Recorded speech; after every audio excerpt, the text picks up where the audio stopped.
let's move on. If you like what the UK column does, then please join us, become a subscriber, and amongst other things, you can, of course, join in the community and talk to other people of a like mind. You can also buy from our shop, and this is a big boost to us. There will be more products coming into the shop very shortly after our studio move, so stay posted on this one. And of course, please do share the material because this would give us enormous satisfaction. We're putting out the information and the aim is to get it out as far and wide as possible. Now, we've got an interview coming up. This is tomorrow, the 29th of August at 1 p.m.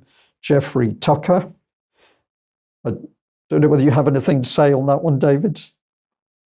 Yes, it's a very warm and very interesting discussion with Jeffrey Tucker. He founded the Brownstone Institute. Many of our viewers will be aware of their excellent and principled intellectual stand against all sorts of oppression that really started pretty much with the start of the lockdown. So we were talking about all of that and all of his work over the years, which goes right back to early days with Ron Paul and others. And it was a real pleasure to talk to him. Excellent. Thank you very much for that. We've got this one together, Tuesday at 12 noon. This is a ULEZ protest at Downing Street, London. That'll obviously be a very good one to get to if you can get up to London and support people there. We've also got this one coming up, which is a meeting with Monica Smit, who's a lady that's come over from Australia. It's going to be in Newquay on the 5th of September at 6 o'clock in the evening. There will also be music with a short talk and the opportunity to mix and socialise with people. David, any comment on that lady? I think. Well, we're also hoping to do an interview with Monica in the very near future, so we'll have more on her experience during lockdown, and that's been quite substantial and quite extreme in many ways. We'll have more on that for you soon. Excellent. Thank you for that. Well, a quick email that we've had in from Australia. This is a result of a conversation I had with a gentleman called Rob a little while ago. And he sent through an email with a bit of comment on a showing of the Sound of Freedom film in Australia. He said it opened this week and a quick search reveals it's showing in all the big cinema complex chains, smaller independent chains, and also in small independent cinemas locally. He said his wife and he says, my wife and I are now living in a small regional town about 4 hours drive north of Sydney, which is an independent cinema.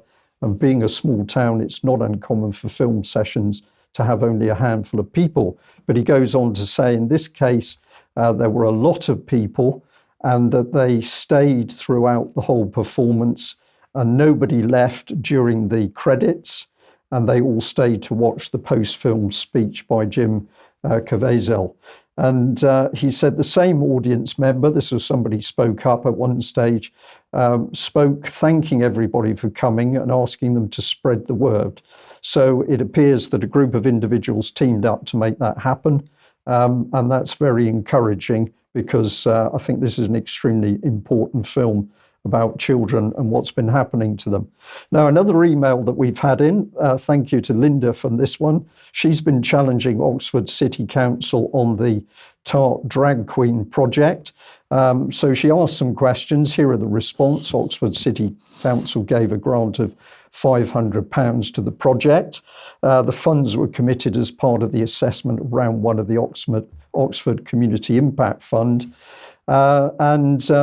With regard to a question about were local residents consulted about a drag camp for children, there was a deflective answer which says we work closely with Thames Valley Police and it was all okay, but there is evidence of rising hate crime and violence towards people who are LGBT.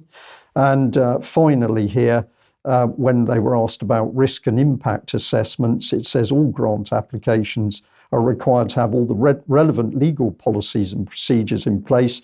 But don't worry anyway, because the venue is a specialist one which is specifically set up for young people and has particular expertise relating to working with young people in a, quote, safe and inclusive way. What they didn't do is answer the question as to whether a risk assessment had been carried out. But that reply was from Councillor Susan Brown, who's the leader of the council. And just before we move on, this is going back to 2014, when the UK column reported this Guardian story where Michael Gove was quoted, "A revolutionary communist could lead Ofsted. So if the right candidate for any public appointment happens to be a member of the Revolutionary Communist Party or someone who has been generous enough to support a political party with their hard-earned cash, if they're the right person, then he or she will be appointed." That's the end of it. And on that